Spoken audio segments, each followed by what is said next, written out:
கிறிஸ்துவுக்குள் மிகவும் பிரியமானவர்களே, இயேசு கிறிஸ்துவின் இனிதான நாமத்தினாலே உங்கள் ஒரு வாழ்த்துவதிலே மிக்க மகிழ்ச்சி அடைகிறேன்.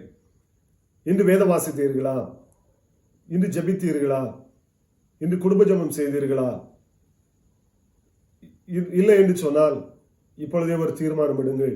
நான் ஒழுங்காக குடும்ப ஜெபம் செய்வேன், வேதம் வாசிப்பேன், ஜெபிப்பேன் என்று சொல்லி ஆண்டவரிடத்தில் ஒரு தீர்மானம் எடுத்து நாம் ஆண்டவருக்குள் கடந்து வருவோம் என்று சொன்னால் நம்முடைய வாழ்க்கை ஆசீர்வதிக்கப்பட்டதாய் மாறும். இந்த நாளிலும் நாம் ஏன் பூமியில் சிருஷ்டிக்கப்பட்டோம் என்று சொன்ன காணொளி மூலமாக உங்களை சந்திப்பதிலே மிக்க மகிழ்ச்சியா இருக்கிறேன். மல்கியா 2:15 மல்கியா தீர்க்கதரிசி சொல்லுகிறார், அவர் ஒருவனை அல்லவா படைத்தார், ஆவி அவரிடத்தில் திரளாயிருந்ததே, பின்ன ஏன் அவர் ஒருவனை படைத்தார், தேவ பக்தி உள்ள சந்ததியை பெரும்படிக்கு தானே என்று சொல்லி அவர் அங்கே சொல்லுகிறதை நாம் பார்க்கிறோம். பாருங்கள், அநேகர் சொல்லுகிற ஒரு வார்த்தை, சில பிரச்சனைகள், சில ஏமாற்றங்கள், சில தோல்விகள் தன்னுடைய வாழ்க்கையில வரும் பொழுது சிலர் பயன்படுத்துகிற வார்த்தை, நான் ஏன் பூமியில் உருவாக்கப்பட்டேன், நான் ஏன் பிறந்தேன் தெரியல, எதை எடுத்தாலும் தோல்வியா இருக்கு, நான் எதை செய்தாலும் அதுல வெற்றியே இல்லை, நான் எதுக்காக இந்த பூமியில வாழ்கிறேன் என்பே எனக்கு தெரியல அப்படின்னு சொல்லி புலம்புகிறதை நாம் பார்க்கிறோம். ஆனால் வேதம் சொல்லுகிறது, ஆண்டவர் உங்களை இந்த பூமியிலே உருவாக்கினதற்கு ஒரு நோக்கம் உண்டு என்று சொல்லி ஆண்டவர் சொல்லுகிறார்.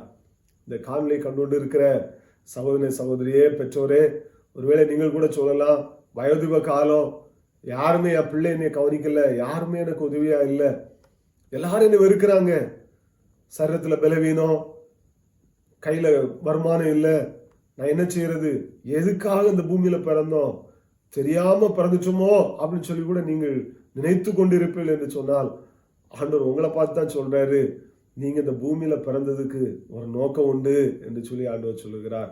யாரையும் ஆண்டவர் நோக்கம் இல்லாமல் அவர் பிறக்க வைக்கவில்லை. இங்கே அவர் சொல்லுகிறார், ஏன் அவர் பூமியிலே மனிதனை ஒருவனை, ஆதாமையும் ஏவாளையும் மாத்திரம் ஏன் அவர் படைத்தாராம், தேவ பக்தி உள்ள ஒரு சந்ததியை, அவரை ஆராதிக்கிற ஒரு பிள்ளைகளை, சிருஷ்டித்தவரை அறிந்து அவரை தொழுது கொள்ளுகிற ஒரு சந்ததியை பெரும்படிக்குத்தான் அவர் ஒருவனை படைத்தார் என்று சொல்லி இங்க மல்கியாவிலே வேதம் சொல்லுகிறதை நாம் பார்க்கிறோம். ஏசாயா தீர்க்கதரிசியின் புஸ்தகம் 43 அதிகாரம் 21 வசனத்திலே ஏசாயா மூலமாக ஆண்டவர் சொல்லுகிறார், இந்த ஜனத்தை எனக்கென்று ஏற்படுத்தினேன், அவர்கள் என் துதியை சொல்லி வருவார்கள் என்று சொல்லி அவர் சொல்லுகிறதை பார்க்கிறோம். பாருங்கள், ஆண்டவர் அந்த ஜனத்தை, இஸ்ரவேல் ஜனங்களை எதற்காக அவர் தெரிந்து கொண்டாரா, அவர்கள் ஆண்டவருடைய துதியை சொல்லி வர வேண்டுமா, ஆண்டவரை செய்த நன்மைகளை நினைத்து அவரை துதிக்க வேண்டும் என்று சொல்லி ஆண்டவர் விரும்புகிறார். இந்த காணொளி கண்டுகொண்டிருக்கிற உங்களையும் பார்த்து ஆண்டவர் சொல்லுகிறார், தேவ பக்தியுள்ள ஒரு நல்ல ஒரு சந்ததியாய் மாத்திரமல்ல, நீங்கள் அவரை எப்பொழுது துதிக்க வேண்டும், அவரை ஆராதிக்க வேண்டும் என்று சொல்லிதான் ஆண்டவர் விரும்புகிறார். ஆனால் நீங்கள் துதிக்கிறீர்களா? நம்முடைய வாயிலிருந்து துதிக்கிற சத்தம் வருகிறதா? இல்லை என்று சொன்னால் ஆண்டவரை குறை கூறுவதும் புலம்பல்களும் நம்முடைய வாயிலிருந்து புறப்படுகிறதா? நாம் யோசித்து பார்க்க அழைக்கப்படுகிறோம். அநேக நேரங்களிலே ஆண்டவர் எத்தனையோ நன்மைகளை நம்முடைய வாழ்க்கையில செய்திருக்கிறார். ஆனாலும் நாம் சொல்லுகிற ஒரு வார்த்தை, எனக்கு இன்னும் ஆண்டவர் நன்மையே செய்யல, எனக்கு குறைவாதான் செய்திருக்கிறாரு, இதுல குறைவு பெற்று போயிருக்கிறேனேன்னு சொல்லி நாம் அநேக நேரங்களிலே அவரை துதிக்க நாம் மறந்து விடுகிறோம். ஆனால் ஆண்டவர் சொல்லுகிறார், அவர் நம்ம இந்த பூமியில ஏற்படுத்தினதற்கு ஒரு நோக்கம் உண்டு, ஒரு தேவ பக்தி உள்ள ஒரு சந்ததியாய் நாம் வாழ வேண்டும்.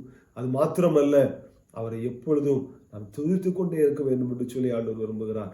இதற்கு வேதத்திலே நாம் பார்ப்போம் என்று சொன்னால் 1 சாமுவேல் புஸ்தகம் 17 அதிகாரம் 29 வசனத்திலே தாவீது அங்கே யுத்தம் நடக்கிற இடத்திற்கு அவன் வருகிறான். தன்னுடைய சகோதரர்களை விசாரிப்பதற்கு வரும் பொழுது அங்கே கோலியாத் வந்து நிற்கிறான். அதை பார்த்தவுடன் இவன் சொல்லுகிறான், இந்த கோலியாத்தை வெற்றி கொள்வதற்கு என்ன கிடைக்கும் என்று சொல்லும் பொழுது அநேகர் சொல்லுகிறார்கள், அவனை நீ வெற்றி கொண்டால் அவனுக்கு என்னென்ன காரியங்களை ராஜா செய்வார், அவனை உயர்த்தி வைப்பார், தன்னுடைய மகளை அவனுக்கு கட்டி கொடுப்பார் என்று சொல்லி எல்லாம் நிறைய காரியங்களை சொல்லுகிறார்கள். அப்பொழுது அவனுடைய சகோதரன் சொல்லுகிறான், உனக்கு என்ன தைரியம் இருந்தால் நீ இங்கே வந்து நின்று நீ பேசிக் கொண்டிருப்பாய், நீ உன் இடத்துக்கு போ, ஆடுகளை மேய்க்க போ என்று சொல்லி அவனை துரத்துகிறான். கோபமாக அவனோடு பேசுகிறான். உடனே தாவீது சொல்லுகிறான், நான் இந்த இடத்துக்கு வந்ததற்கு ஒரு முகாந்திரம் இல்லையா என்று சொல்லி அவன் அங்கே சொல்லுகிறதை பார்க்கிறோம். பாருங்கள், தாவீது அந்த யுத்தம் நடந்த இடத்திற்கு வந்ததற்கு ஒரு முகாந்திரம் உண்டு, ஒரு காரணம் உண்டு, நோக்கம் உண்டு. காரணம் என்ன? அந்த கோலியாத்தை அவன் வெற்றி கொள்ள வேண்டும். இஸ்ரவேல் ஜனங்களை அவனுடைய கையிலிருந்து இவன் மீட்க வேண்டும். இந்த இஸ்ரவேல் ஜனங்களுக்கு தாவீது ராஜாவாக மாற வேண்டும் என்பது தேவனுடைய திட்டம், சித்தம். அது நிறைவேற வேண்டும் என்று சொன்னால் இந்த தாவீது யுத்த களத்திற்கு வந்தே ஆக வேண்டும். அதைத்தான் தாவீது சொல்கிறான், நான் இங்க வந்திருக்கு ஒரு முகாந்திரம் இல்லையா என்று சொல்லி. ஒருவேளை இந்த காணொலியை கண்டுபிடிக்க சகோதரனே, சகோதரியே, ஒருவேளை நீங்க சொல்லலாம், நான் இந்த ஊர்ல திருமணம் ஆனதுனால் எவ்வளோ கஷ்டப்படுறேன், எவ்வளோ பிரச்சனையா இருக்குது, நான் அங்க கடை வச்சிருக்கிறேன், இல்லை நான் அங்க படிக்கிறேன், இந்த வேலை பார்க்கறதுனால எவ்வளோ கஷ்டமா இருக்கு, நான் என்ன செய்யணும் தெரியலையே அப்படின்னு சொல்லி நீங்க கலங்கி கொண்டிருக்கலாம். ஆண்டவர் சொல்லுகிறார், நீங்கள் இப்பொழுது இருக்கிற இடத்துல இருப்பதற்கும் ஒரு நோக்கம் உண்டு. ஒரு திட்டம் இல்லாமல், ஒரு முகாந்திரம் இல்லாமல் ஆண்டவர் இங்கே உங்களை வைக்கவில்லை.